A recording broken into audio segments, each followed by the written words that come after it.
All right, I'm gonna go to my GTS's here.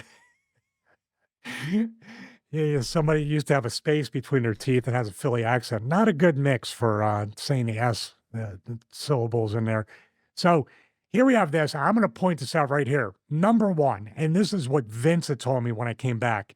Do not do the old, I'm going to do a tornado DDT to him and be like so visual with that because I do it right here where I basically, yeah, that was really bad.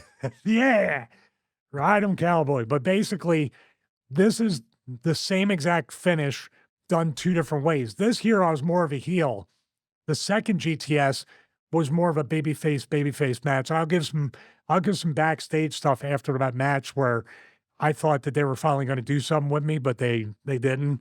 But right here, in this context, it can either be done straight up, which Punk did initially, would do it straight up to where basically fireman's carry. So basically, this is the beginning of the attitude adjustment Death Valley driver. So basically, you're squatting down and picking the guy up and holding him like this.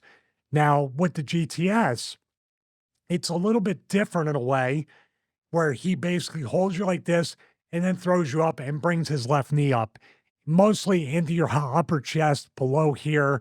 You want to hit the upper chest, especially with long hair. You can do that.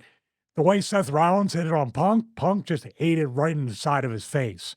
So with this, you can see right here, Punk got me up for this one. The second one, he lost me. But here, it's just a dynamic way to do it where he can hit it out of nowhere. He does a little bit of a airplane spin to the hard camera, and then I'm here. Now, you can see right here, I have my hand right on his shoulder because I want to push up, and I have my other hand on the back part of that shoulder. My legs, this was the tough part for me, James, because I had never taken it before. We didn't even rehearse it. I just knew, okay, I can figure out a way to do it. But I kind of set myself up a little bit too much to take it without struggle. The second time, which you'll see, I kind of kicked my arms and feet around a little bit to fight. Then I set before that to fill in the gap. Now here we are right here. Boom. He completely, that was my fault. This was 100% my fault. This is where it goes wrong in the way where he gave me a GTS in my armpit, which by the way was real. My armpit was sore for about a week, but this was my fault. You see how I pushed up right there? My arm was there. Now I think what I did was the next time this arm came around to the back where he can tuck underneath and he could clear me and hit me. I'm gonna have to watch it. I don't recall, but I know for a fact that it was not good at all. And you see, I'm landing on one foot. Usually you want to land on both, come back, land on both feet, or Seth did a great job of just crumbling down. I really like that, except it's kind of like getting super kicked and then bumping forward, which Roderick Strong did with me. But this here, he does a great job with it. And I have to say, Punk is deceptively strong in his lower body because on the second one, he loses me and he kind of flips me up behind his head. That's really hard to do with dead weight, especially my fat ass right there. So let's go to the next one here after, I mean, I know, super, what an upset. Punk. Now here's the second one. It's strictly babyface, but first babyface. I was trying to do it.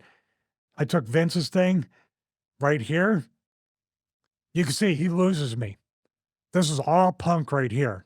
This is all Punk doing this. I'm trying to help him, but he literally just shuffles me right here. Now you can see I start kicking my legs and hands to kind of struggle to get, try to get out of it. But here's the okay, I know what I did. My hand was like this. And what I did was I separated my arm out here to create space.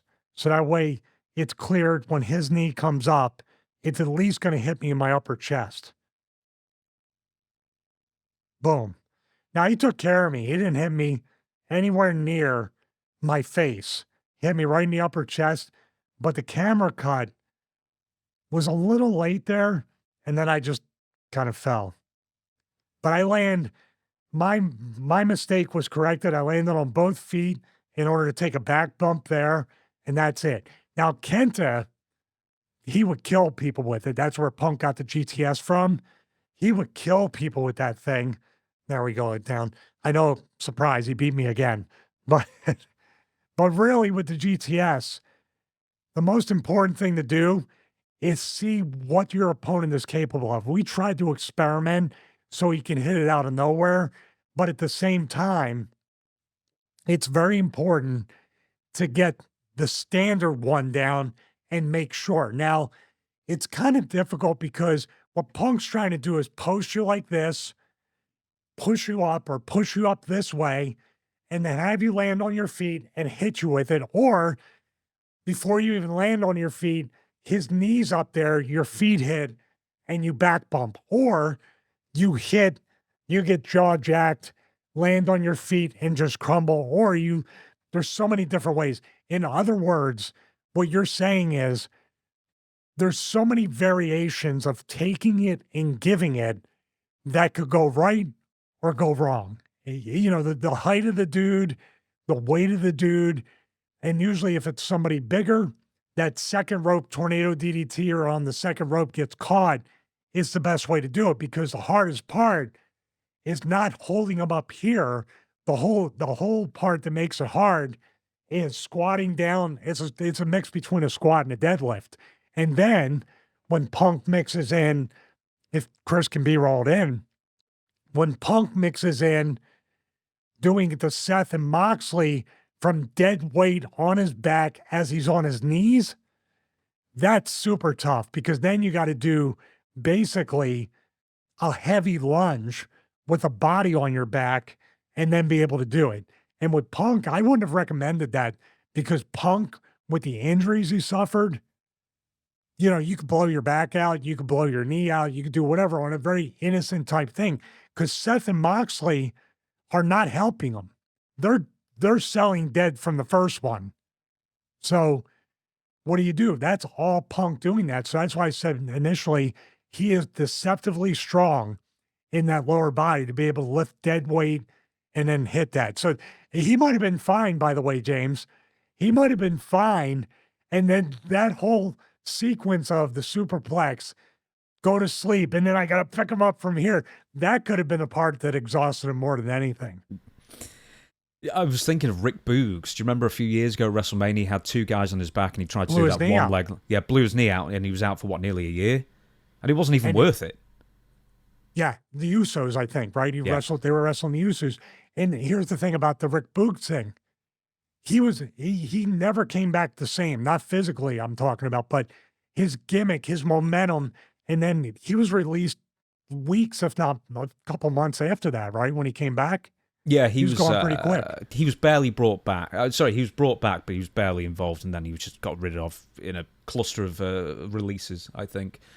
But yeah, I mean, that's where, you know, taking a lunge can really, really go wrong on that one. Absolutely. I want to ask you something. So look at my legs. Don't do lunges, as I would protest those. I could never do it. I was never good.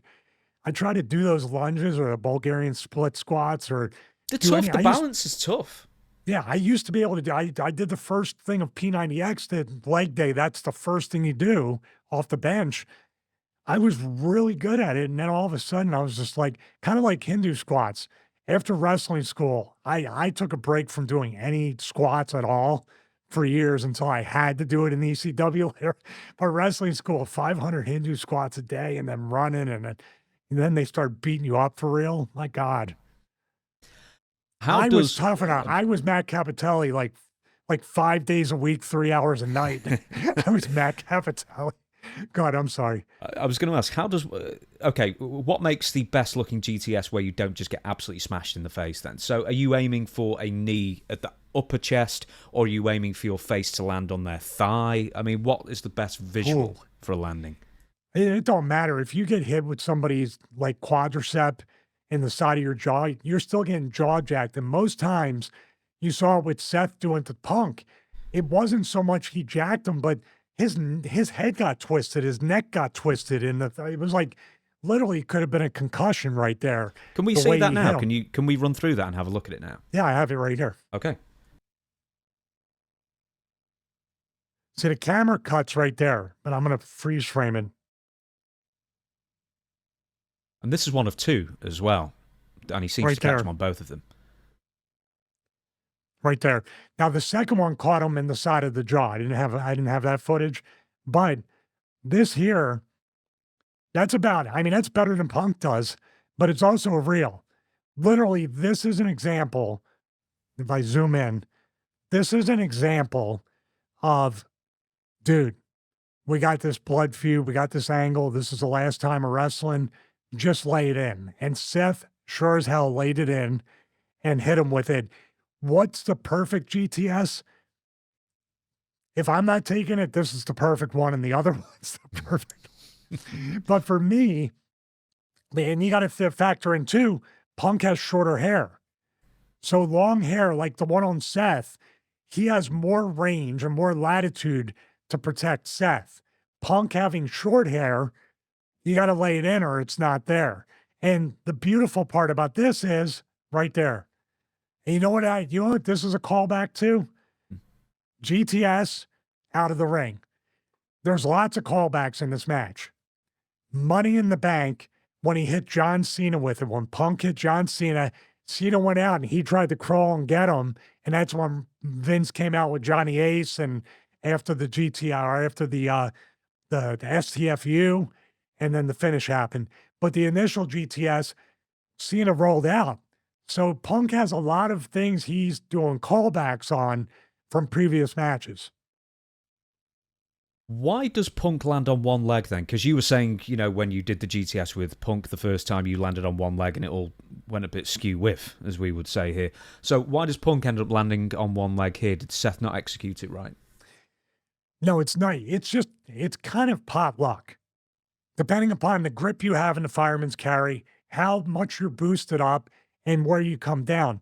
Now, Punk, in his mind, might be thinking, when I take this, I got to roll out. So maybe because he did that, look, see, he was already leaning to go over to his right. He was anticipating. See, he's looking back. He took it and he knew where to roll. That's why I think he landed on one foot. That you wouldn't have made a difference. But really, I think with Punk in his mind, if I land, I can literally shoot myself out of a cannon under the bottom rope. And if he landed flat, it would be more of a flat back bump like you saw me take and just stay there. So I think that's why he did 1 foot. But really, it was just more for me, the getting into position, getting your hands out of the way, which I didn't do the first time, and the boost up.